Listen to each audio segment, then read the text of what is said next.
You don't own that. Today on Fortitude through Stoicism, and this is my 365-day journey of implementing the ancient philosophy of Stoicism into the life of this modern masculine man. The quote today by Epictetus: anything that can be prevented, taken away, coerced, is not a person's own, but those things that can't be blocked are their own. So what is he saying by that? Well, Ryan Holiday uses an example of a conservationist, Daniel O'Brien, who owns a huge several thousand acre buffalo ranch in South Dakota. He jokes and says, well, I don't really own it. The bank is nice enough just to let me stay here while I'm making mortgage payments. And while it's a joke about the economic realities of ranching, it also hints at the idea that the land doesn't really belong to the individual. Now, I'm not trying to go all communist and say it belongs to the collective. It's not what I'm saying here. But anything that can be taken away is not truly ours, right? It can be foreclosed on. Eminent domain. They can say, oh, this is important for the next highway to go through. We're taking your shit. What about our status? What about our physical health, our strength, our relationships? My man, you hear it all the time. That's my man.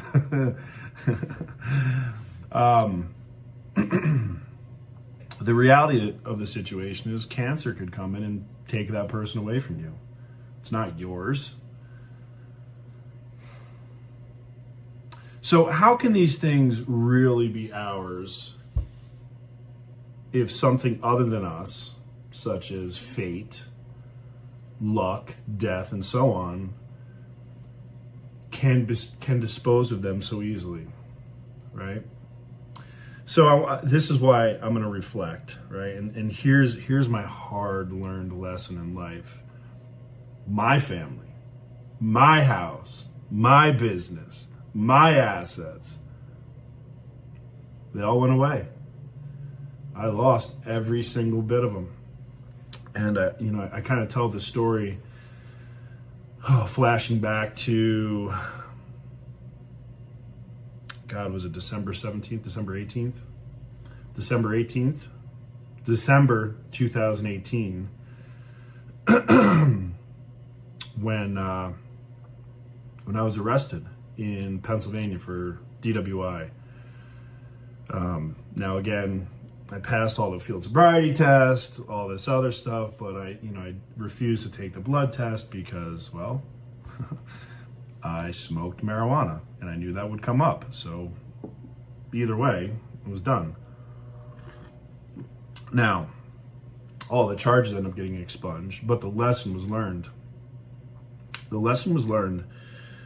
I detoxed so bad that I almost lost my life. And when I was laying in that hospital bed, I realized that everything I'd worked so hard for my entire life, I had lost. I came from very humble upbringing, very little money. And I came from a broken household. And I came, from a fatherless household. And it was my trigger, maybe. I call it a dream. It was my goal, it was my focus, was to have the family that I never had. I worked really, really hard. 3 children, marriage, beautiful house, tons of land, put in a gorgeous in-ground pool. Those things weren't mine. They're an illusion, right? And anything that is temporarily in my possession, I am only a steward of. I am entrusted to take care of that thing or that person.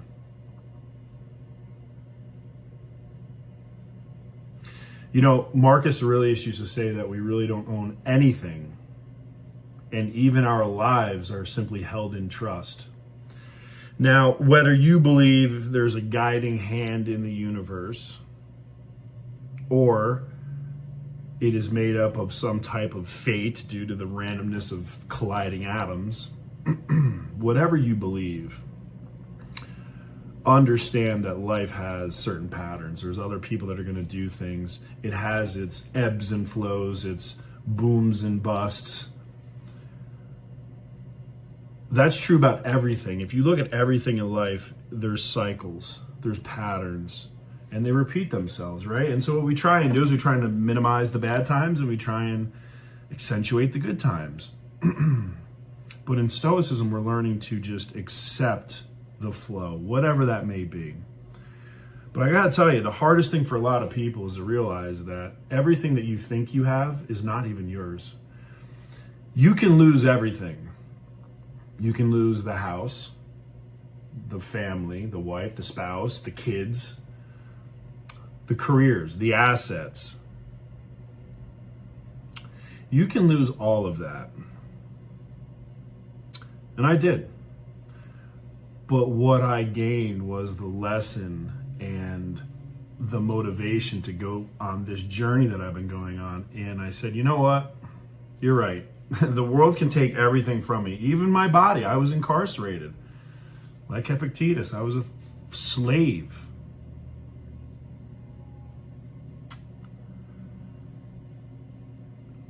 But they can't take my character.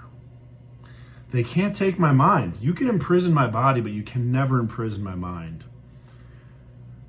And that has been the lesson, and that has been the freedom, because the more I've grown, the less things that I want. I want more experiences, yes. Even now, even right now, I'm sitting in West Virginia. And for the last year plus of my life, I've been specifically planning on buying property in West Virginia. And even now, I'm shifting that thought because I don't know that I want something to own me in West Virginia. Why, Shawn? Priority shift. I want to experience the world. West Virginia's not very exciting. Nope. Not very exciting at all. And while there may be great deals to buy land, I don't know that I want to spend all my time on land in the middle of West Virginia. Well, why? Well, it's seasonal, right? So I've come to really enjoy the warm weather, which means I'd probably only be able to enjoy my ranch sometime between, I don't know, May and September. But then I have to staff it. I have to pay for it. I have to maintain it. And then it becomes one more thing. One more thing that I am a slave to. And I don't really own it. The bank owns it. State of West Virginia has taxes. I don't pay the taxes. They're going to take your shit, right? So I don't really own that. But what I do own is the amazing memories that I gained from incredible experiences around the world. Home for me is wherever I unpack my suitcase. It truly is. That's home. Because that's my mindset. So you're right. Even in my lifestyle, I have a relationship that has ownership involved, and I have a contract, and technically I own that person.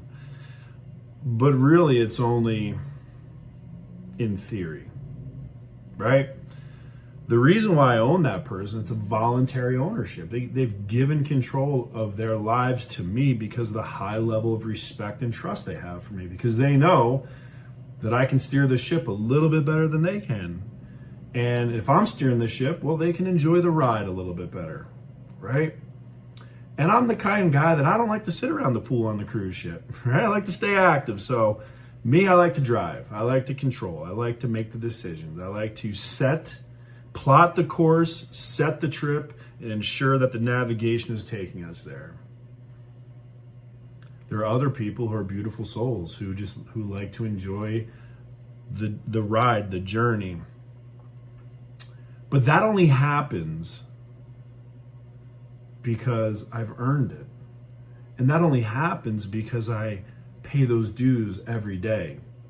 If I went home and started kicking my slave every single day, well, they're going to leave, right? But it's because of that plot that I navigate. It's because of my character. It's because of the man I am, not because of the things that I have.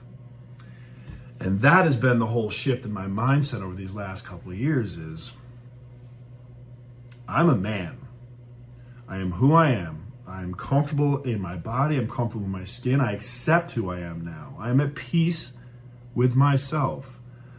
So sure, I don't really care about the clothes I wear because honestly, I can walk around nude. I am a man, and it is just what it is. I don't need some kind of article of clothing draped across me to make me look better. Now, do I like my clothes to remain nice and tight? Sure, because I don't like sloppy. I'm a Marine. We don't like sloppy. But all of these things are not my possession. The only thing that is my possession is this incredible mindset, developed, hammer and chisel, one little piece at a time, crafted over decades now, but really fine-tuned over the last 5-6 years. And the more that I have focused on owning my mind, the less I've focused on owning everything else in my world. That has made the difference. And on that, shower time.